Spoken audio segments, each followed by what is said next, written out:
Toastmasters and guests. Today I'm going to talk to you about bad advice, how to spot it, and how to stop it from impacting your life in a negative way. Now, bad advice is any advice that's inaccurate, misleading, and in the worst case, harmful. It can come from anyone, but most often is given by friends, colleagues, speeches at Toastmasters, and increasingly over the last 15 years, strangers on the internet. And most of the time is given by people that are unqualified to give advice. There are many reasons why bad advice is so common. One of them is people are just often afraid to admit they don't know something. So when someone asks them for advice, they may give them bad advice rather than just admitting they don't know the answer. Sometimes bad advice comes through completely unsolicited. You're sitting down at Lau Pa Sat having a kopi o after a hard day of work, and a colleague comes by. And all of a sudden the advice starts. You should join a gym. You should do an MBA. You should get a certification. You should get married. You should not get married.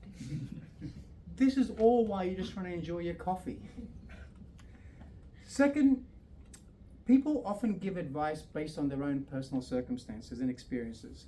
It may not be relevant to the person getting the advice.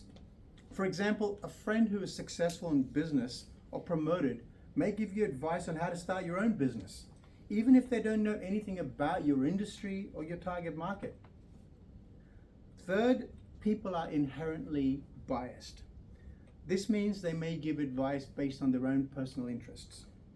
For example, a parent may unleash advice upon you on how to choose a career, or how to choose a relationship that will make them happy, even if it's not the career or partner that's right for you.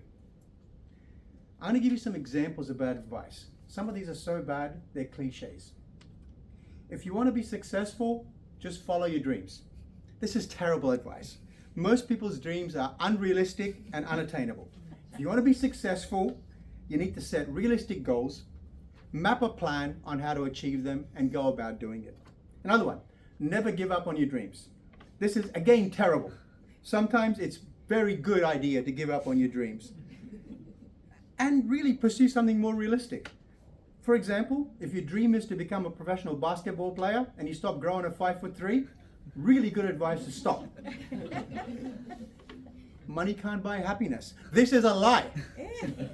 Money cannot buy everything, but it can buy you a lot of things that make you happy. It can buy you a house on the water. It can buy you a fancy car, or in Singapore, it can just buy you a car. It can buy you vacations. So of course money can't buy everything, but it can buy you a lot of things that make you happy. Never borrow money to invest. Yeah, great idea. How the hell are you going to buy a house? By the time you save up enough money to buy, the damn thing is doubled in price. Another one, invest all your money in the stock market. Tell that to the Japanese who invested in the Nikkei in 1980s and still underwater today, 45 years later. A good one, love is free. This is a lie. At the age of 35, try and woo, I'll say from a male's point of view, try and woo a female by taking her on an MRT ride and then a bus ride for a long walk at East Coast Parkway without a decent dinner. Good luck. You should always follow your heart. This is terrible advice. Your heart is a muscle, not a compass. It's fine to have emotions. It makes us human. Love, friendship, acceptance are all valid emotions and is part of what makes us human. But use your head. Most of the time, use logic. Jokes aside, sometimes bad advice is downright dangerous. I have personally heard this kind of advice given to people who are depressed and in some cases suicidal. It's all in your head. You will get over it. You have so much to live for. You just need to focus on the positives. Think about your family and friends. What are they going to do without you? You need to pray on it. Or it's more useless, cousin. I will pray for you. Remember, some people out there have it much worse than you do. All this does is bring out shame and guilt and fear that the feeling you're having is not justified. It is not the intention of the advice givers that I fault over here. It's their inability to know their own limitations and thinking they will actually help the person rather than just make them feel worse. You're not going to stop bad advice coming your way, or maybe even stop giving bad advice. But there are few things you can do to stop it from impacting you negatively. It refers back to some speeches I made a while ago about skepticism, if you remember. First, be careful who you take advice from. Keep an open mind, and maybe when someone starts giving you advice, don't say go away.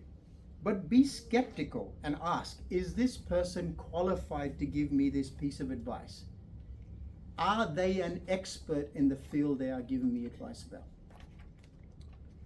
2, be critical of the advice you receive. That doesn't mean reject it. Being critical means looking at the positives and negatives. Think about whether the advice is relevant to you, in your current situation, and whether it is in your best interests. Critical here means analyzing the merits and the faults, not simply poo-pooing the advice. Third, don't be afraid to ask for clarification.